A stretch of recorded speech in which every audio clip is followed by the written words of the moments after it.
Assalamualaikum warahmatullahi wabarakatuh. Berjumpa lagi dengan saya di channel Isnardi. Pada kesempatan terdahulu kita sudah membuat materi perkuliahan atau pembelajaran. Maka pada hari ini, pada video berikut ini, kita akan membuat materi ujian. Bagaimana cara mengadakan ujian menggunakan Google Form? Langkah-langkahnya adalah kita klik pada buat. Kita harus membuat topik terlebih dahulu. Ujian. Setelah kita membuat topik, kita klik buat tugas. Sini kita beri judul ujian tengah semester. Pada petunjuk boleh kita masukkan petunjuk ujian atau kita beri opsional saja atau kita kopikan dan juga boleh kosong. Langkah berikutnya adalah kita klik pada formulir.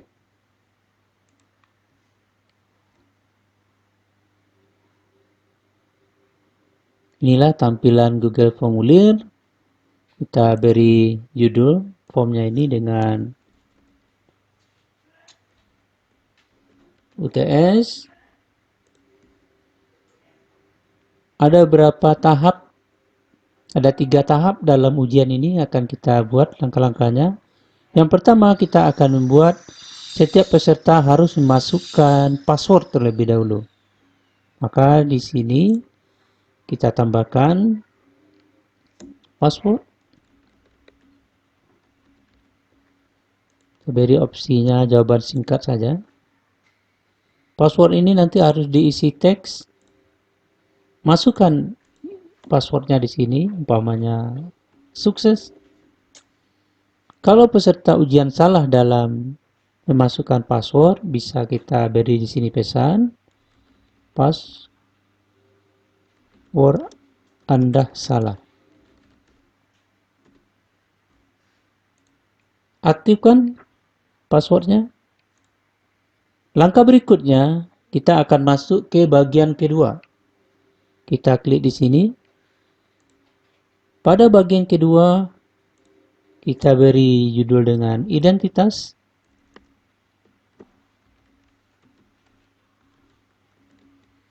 Pada identitas ini nanti siswa akan memasukkan nama,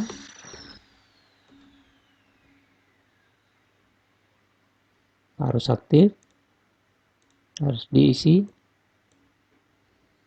Kemudian siswa akan masukkan umpamanya nomor BP atau NIM dan sebagainya. Wajib diisi. Oke, selesai bagian kedua, maka kita masuk ke bagian ketiga. Bagian ketiga adalah tempat kita memasukkan soal. Umpamanya kita beri judul. Pilihlah jawaban yang benar. Kita masukkan opsi soalnya. Untuk soal di sini ada berapa cara. Boleh kita import saja soal yang sudah kita siapkan. Samanya sampai 100 soal, kita tinggal import. Baik dari Microsoft Word, Excel maupun PowerPoint. Atau kita bisa buat manual. Untuk pertama kali saya akan contohkan bagaimana membuat soal secara manual. Ini kita kopikan saja dari soal yang sudah ada.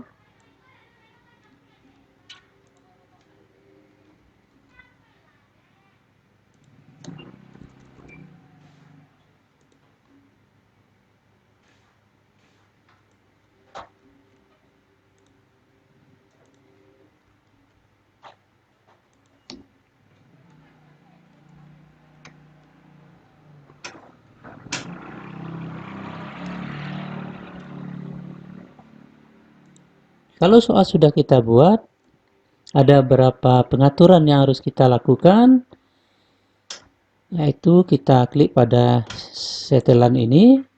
Kemudian di sini kita pastikan peserta ujian umpamanya hanya boleh melaksanakan ujian 1 kali. Kemudian pada presentasi kita acak urutan pertanyaan sehingga antara peserta 1 dengan peserta 2 tidak akan mendapatkan pertanyaannya yang sama karena pertanyaannya diacak pada nomor yang sudah ditentukan. Kemudian klik pada kuis, aktifkan, jadikan dia kuis. Kemudian segera setelah selesai ujian, setelah pengiriman, siswa tahu berapa nilai poin, mana yang benar, mana yang tidak terjawab. Kemudian simpan. Kita kembali ke soal. Soal kita tentukan jawabannya. HTML merupakan singkatan dari, kita mana kunci jawabannya? Hanya ini. Kemudian kita tentukan poinnya. Di sini kita beri poin 50. Selesai. Kita aktifkan. Kemudian kita tentukan acak urutan opsi. Sehingga urutan ABCD-nya nanti tidak sama antara peserta 1 dengan yang lainnya. Kita tambah soal yang kedua. Kita kopikan saja.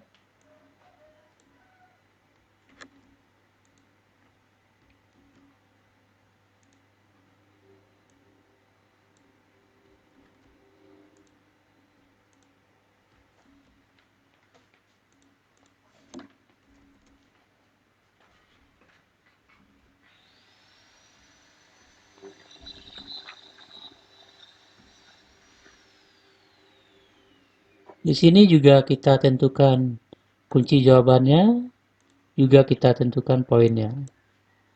Di sini kita buat poin 50 karena kita hanya membuat 2 soal. Kalau Bapak Ibu nanti buat soalnya 10, tentu poinnya masing-masing diberi 10. Itu juga seterusnya disesuaikan berapa poin masing-masingnya.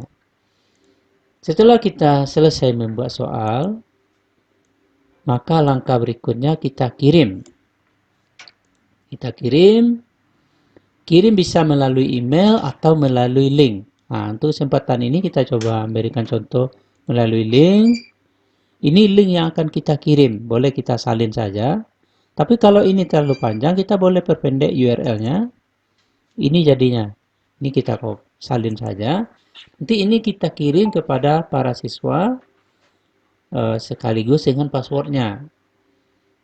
Nah, nanti siswa hanya mengetikkan ini di URL-nya, maka dia bisa melaksanakan ujian. Nah, tapi kalau link ini juga masih terlalu panjang, kita bisa memperpendek lagi dengan menggunakan bit.ly.com. Kita masukkan saja link yang ada tadi di bit.ly dan kita bisa perpendek. Nah, akhirnya inilah linknya yang akan kita bagikan ke siswa. Ini kita salin, nanti kita kirim di grup WA pembelajaran beserta dengan passwordnya. Nah, kalau sudah selesai kita pembuatan soal, maka ujian ini harus kita tugaskan apakah mau ditugaskan sekarang atau kita jadwalkan kapan seseorang itu bisa melaksanakan ujian ini. Nah, maka pada kesempatan ini saya langsung memberikan, saya tugaskan pada hari ini juga. Tugaskan.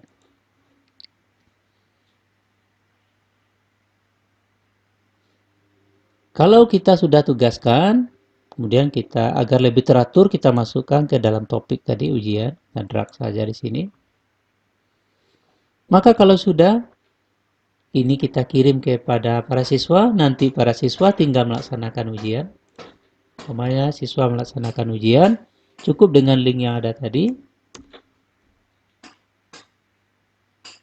Siswa akan masukkan passwordnya terlebih dahulu. Sukses. Masuk ke bagian kedua. Siswa akan memasukkan namanya. Umpamanya Aira. Kalau ada kesalahan seperti ini, ternyata kita salah membuatnya tadi, seharusnya ini jawaban singkat. Bagaimana cara memperbaikinya? Maka kita bisa kembali ke Google Drive, kita ambil aja di sini, kita ambil Drive.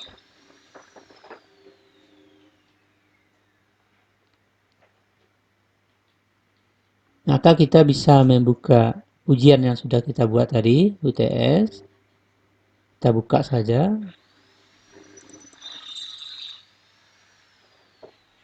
Maka kita bisa perbaiki lagi. Ternyata kita tadi nomor BP-nya kita salah. Seharusnya ini jawaban singkat. Maka ini kita bisa rubah lagi dengan jawaban singkat. Nah, selesai. Ini bisa kita lanjutkan lagi.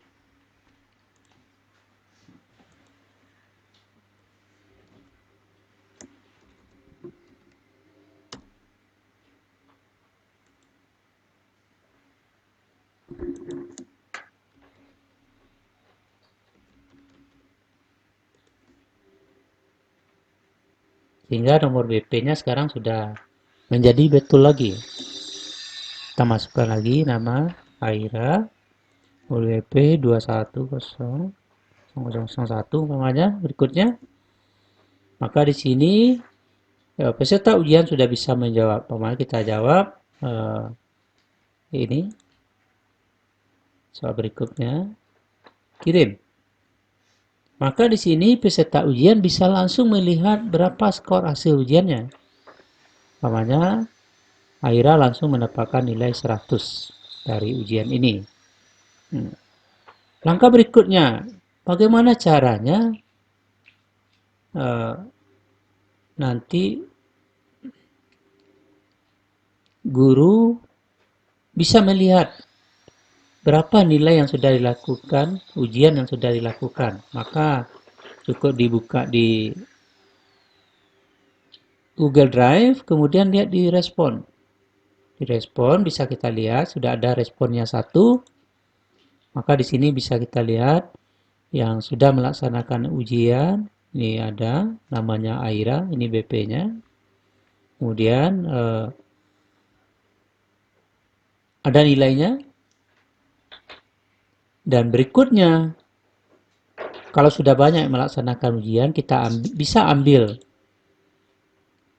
dalam bentuk CSV. Kita klik di sini.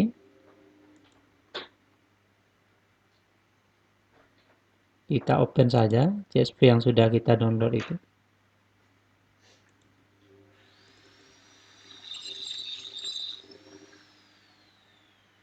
Inilah hasilnya ujian tadi.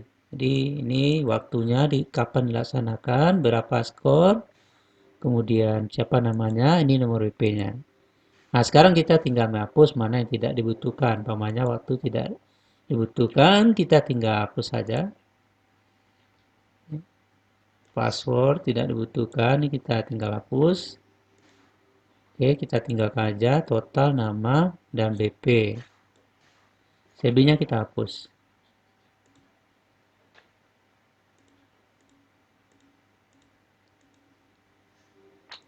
CB-nya ini kita hapus. Akhirnya kita sudah dapat siapa saja yang sudah melaksanakan ujian dengan total nilainya. Nah, begitu seterusnya. Sehingga menggunakan Google Formulir ini untuk melaksanakan proses ujian itu sangat mudah, baik di sisi siswa maupun tentu saja di sisi guru.